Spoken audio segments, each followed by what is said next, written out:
दोस्तों एक बहुत ही ज्यादा दुबला पतला और कमजोर आदमी जो सूख एकदम कांटा सा हो चुका था। वो एक चाय की दुकान पर बैठकर चाय पी रहा होता है। वो चाय का एक दो घूंट ही पिए थे कि तभी पीछे से एक लड़की आती है और इससे पूछती है कि आपका नाम क्या है। दोस्तों नाम बताते हुए पीछे की तरफ मुड़ता है। जब लड़की इसे देखती है तो लड़की के आंखों से आंसू आने लगता है। दोस्तों एक व्यक्ति उससे पूछता है कि तुम रो क्यों रही हो, ऐसा मैंने क्या बोल दिया कि तुम रो रही हो, क्या मेरे से कोई गलती हो गई है। तो लड़की अपना डिटेल्स बताती है। जैसे उस लड़की का डिटेल्स सुनता है ये भी उससे पहचान लेता है और ये भी फूट फूट के रोने लगता है। दोस्तों लड़की जो होती है इसे अपने सीने से लगा लेती है और गला मिल करके इस तरीके से रोने लगते हैं कि अगल बगल के जितने सारे लोग थे सब लोग बस इसे ही देखने लगते हैं। बड़ा ही इंटरेस्टिंग और दिलचस्प कहानी है दोस्तों। सो आइए जानते हैं पूरी कहानी इस वीडियो में। लेकिन वीडियो में आगे बढ़ने से पहले आपसे एक छोटी सी रिक्वेस्ट है, प्लीज वीडियो को लाइक कर दीजिए, चैनल को भी सब्सक्राइब कर लीजिए ताकि मेरा हौसला बढ़ता रहे। तो दोस्तों आज की जो कहानी है एक कहानी राजस्थान के जोधपुर की है और जो व्यक्ति होता है उसका नाम कमलेश होता है। दोस्तों आज से 10 साल पहले जब कमलेश 21 साल का हो जाता है तो उसकी माँ जो होती है उसके दिमाग में उसके शादी का ख्याल आता है। तो अपने पति से यानी कमलेश को पिता कहती है कि कमलेश अब बड़ा हो चुका है, पैसा भी कमाने लगा है, तो इसकी अब शादी कर देनी चाहिए। तो उसके पिता कहते हैं ठीक है कि जब कोई अच्छी लड़की मिल जाती है तो इसकी हम शादी करवा देंगे। कुछ दिन बाद उससे एक लड़की का रिश्ता आता है। जो लड़की बहुत ही अच्छी थी, उसका नाम पूजा था। तो पूजा नाम की लड़की से इसकी शादी करवा दी जाती है। दोस्तों जब पूजा अपने ससुराल जाती है तो एक दो महीने के अंदर में ही अपने पति यानी कमलेश इतना घुल मिल जाती है कि ऐसा लगता था कि जैसे वो कई सालों से एक दूसरे के जानता हो।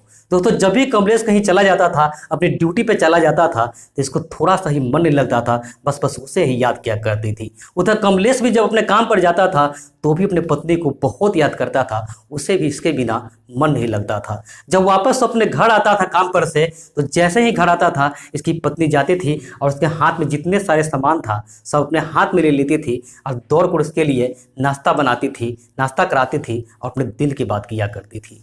दोनों का जिंदगी एक नंबर चल रहा था, सब कुछ बहुत अच्छा चल रहा था। उधर उसके घर में इसके सास ससुर के अलावा इसकी दो ननद भी थी, जिसमें एक का नाम मीनाक्षी था और दूसरे का नाम चमेली था। समय यूं ही बीत रहा था, कहीं से कोई दिक्कत नहीं था। इसे घर में एकदम खुशी का माहौल था कि एक दिन क्या होता है कि जो इसकी बहन होती है यानी पूजा की ननद होती है जिसका नाम मीनाक्षी होता है, वो मीनाक्षी फोन पे अपने बॉयफ्रेंड से अश्लील बातें कर रही होती है। पूजा उसके बगल वाले कमरे में सो रही थी तो उसे सारी बातें सुन लेती है और ये सोचती है कि कल कुछ गलत कदम उठा लेगी तो मेरे परिवार को बदनामी हो जाएगी, इज्जत चली जाएगी, इसलिए सारी बात अपने पति को बता देती है। दोस्तों अपने पति को बताती है तो वो क्या करता है कि अपने बहनों पर पूरी तरह से पाबंदी लगा देते हैं, उसका फोन ले लेते हैं और उसे घर से बाहर जाना ना पूरी तरीके से बंद कर देता है। इसके बाद जब भी वो कहीं बाहर जाना भी होता था तो इसकी भाभी इससे पूछती थी कि कहाँ जा रही हो, पूरा डिटेल्स जान लेती थी, इसके बाद ही कहीं जाने देती थी। समय यूं ही बीत रहा होता है लेकिन इधर जो दोनों बहन थी यानी इसकी जो ननद थी वो भाभी का एकदम कट्टर दुश्मन बनी जा रही थी। और दोनों में 36 का आंकड़ा शुरू हो जाता है। वो अपने भाभी से नफरत करने लगती है और धीरे धीरे अपनी जो माँ होती है अपने माँ को ही अपने पक्ष में मिला लेती है। अपने माँ को कहती है कि भाभी जो है हम लोग के साथ हमेशा बदतमीजी करती है। तो माँ अपने बेटी का साथ देती है और उसकी माँ भी होती है अपने बेटी के साथ मिल जाती है। इसके बाद दोस्तों क्या होता है, दोनों बहन और माँ ये तीनों मिल करके पूजा के खिलाफ साजिश रचना शुरू कर देती है और जो लड़का कमलेश होता है उस कमलेश को उसके बीवी के प्रति भड़काने लगता है। उसे ये कहता है कि तुम्हारी बीवी इस घर को पूरी तरह से बर्बाद कर देगी, हमेशा तुम्हारे बहनों पे गलत आरोप लगा रही होती है, इसका स्वभाव कुछ अच्छा नहीं है। दोस्तों कमलेश भी जो होता है वो अपने माँ और बहन के बातों में आ जाता है और पूजा से झगड़ा लड़ाइयाँ शुरू कर देता है। धीरे धीरे झगड़ा इतना आगे बढ़ जाता है कि जो कमलेश होता है वो पूजा को अपने घर से बाहर निकाल देता है। दोस्तों पूजा अपने घर चली जाती है, अपने मायके चली जाती है और वहाँ एक झोपड़ी में समोसा और चने का दुकान खोल लेती है। क्योंकि दोस्तों जो पूजा थी वो बहुत ही गरीब थी और उसके माता पिता थे अब बूढ़े हो चुके थे। अब जो पूजा थी उसी समोसे और चने के पैसा से अपना और अपने पूरे परिवार को भरण पोषण करती थी। इधर जो कमलेश था वो उसके बाद बाहर चला जाता है, अब बाहर में रह करके ही कमाने लगता है। समय कुछ दिन इसी तरह बीत रहा होता है कि इसकी जो बहन थी जिसका नाम मीनाक्षी था वो किसी लड़के के साथ भाग जाती है। जब वो लड़की चली जाती है तो कमलेश को बहुत ही दुख होता है, उसे अफसोस होता है कि काश मैंने अपने पत्नी का बात मान लिया होता तो शायद आज मुझे ये दिन नहीं देखना पड़ता। उसे बहुत ही ज़्यादा अफसोस हो रहा था, वो अपनी पत्नी को बहुत याद कर रहा था और उसे अपनी पत्नी के साथ की हुई गलती पे बहुत ही ज़्यादा पछतावा आ रही थी। इधर जो उसकी माँ थी उसे जब घर बुलाती थी तो घर आने से मना कर देता है। वो कहता है कि मैं अब घर में नहीं आऊँगा। दोस्तों उसकी माँ कहती है कि देखो बेटा, गलती मीनाक्षी की है, इसमें तुम्हारी कोई गलती नहीं है और नहीं इस घर की गलती है, तो तुम यहाँ क्यों नहीं आएगा। दोस्तों कहता है कि नहीं माँ, मैं उस घर में नहीं आऊँगा। जब वहाँ आऊँगा तो अगर समाज के लोग क्या कहेंगे, मेरे पर सब थूकेंगे, मेरी बदनामी हो गई है, मेरी इज्जत चली गई है, मैं वहाँ अब नहीं आऊँगा। दोस्तों उस माँ हमेशा बुलाती रहती है, लेकिन वो जो कमलेश था वो अपने घर आने का नाम नहीं ले रहा होता है। समय कुछ दिन इसी तरह बीत रहा होता है कि कुछ दिन बाद दोस्तों फिर से तो दूसरी बहन होती चमेली होती है, वो भी किसी के साथ भाग जाती है।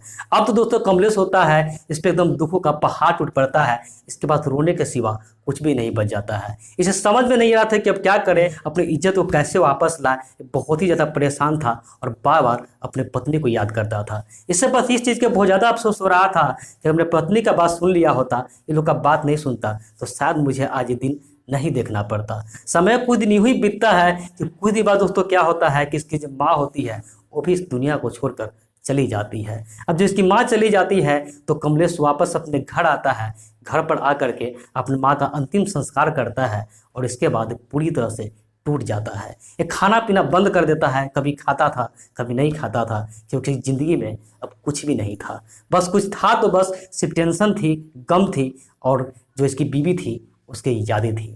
अपने पत्नी को हमेशा याद करता था, इसको मन भी करता था कि उसके पास जाए, लेकिन इससे हिम्मत नहीं हो रही थी। समय कुछ दिन बीतता है, लेकिन फिर एक दिन बहुत ही ज़्यादा हिम्मत करके, क्योंकि आज उसे बहुत याद आ रही थी, तो सोचता है कि कम से कम एक बार जा करके अपनी बीवी का चेहरा देख ले। तो अपने ससुराल जाता है और जब अपने ससुराल जाता है, अपने ससुराल में ही एक चाय का टूटी फूटी दुकान देख करके वहाँ पे बैठ जाता है और बैठकर उसे कहता है कि एक मुझे चाय पिला दीजिए। दोस्तों दुकानदार होता है, उसे चाय देता है और चाय का एक दो घूंटे पिया था कि तभी उसके सामने वाली दुकान पर से एक लड़की दौड़ते हुए आती है, जो दोस्तों लड़की कोई और नहीं बल्कि इसकी पत्नी होती है। दोस्तों वो आती है तो उसे ऐसा लग रहा था कि मेरा पति ही है, लेकिन फिर भी कंफर्म होने के लिए इसे पीछे से पूछती है कि आपका नाम क्या है। दोस्तों ये पीछे मुड़ते हुए कहता है कि मेरा नाम कमलेश है और जैसे ही उनका नाम सुनती है लड़की से पहचान लेती है और उसके आंखों से आंसू बहने लगते हैं। दोस्तों कमलेश इससे पूछता है कि तुम रो क्यों रही हो, ऐसा मैंने क्या कर दिया। तो लड़की अपना डिटेल्स बताती है और जब वो डिटेल्स बताती है तो कमलेश भी उसे पहचान लेता है और ये भी फूट फूट के रोने लगते हैं। वो दोनों इतना रोए जा रहे थे कि ऐसा लग रहा था कि जैसे 10 साल में जितने भी दोनों बिछड़े हुए थे, जितने भी लोग टेंशन में थे, सारा टेंशन आज आंसू के रूप में ही बहा देंगे। वहाँ जितने सारे लोग थे सब लोग बस दोनों को ही देखे जा रहे थे और ये दोनों रो जा रहे थे। तो थोड़े ही देर बाद कमलेश पूरी तरह से कमजोर हो चुका था, उसे चक्कर आता है, वहीं पे गिर जाता है। ये लड़की गाड़ी मंगवाती है, इस गाड़ी पे बैठाती है और गाड़ी बैठा कर हॉस्पिटल में ले जाकर भर्ती करवाती है। 2-3 दिन तक इलाज होने के बाद उसका तबीयत कुछ ठीक होता है तो उसे अपने घर लेकर आती है और इसके बाद सास ससुर और पत्नी के साथ कमलेश हंसी खुशी से रहने लगते हैं। तो दोस्तों कभी कभी क्या होता है कि हम किसी अपनों के बातों में ही आकर के जल्दीबाजी में ऐसा फैसला ले लेते हैं कि जिसके बाद पछताने के सिवा हमें कुछ भी नहीं मिलता है। तो जब भी कोई कुछ कहता है तो पहले उस चीज़ को अच्छे से समझे, उसकी सच्चाई जान ले, इसके बाद फैसला ले। बाकी मेरा कहानी कैसा लगा कमेंट करके जरूर बताएं। तो मिलते हैं ऐसी किसी नेक्स्ट वीडियो में, जब तक के लिए जय हिंद, वंदे मातरम।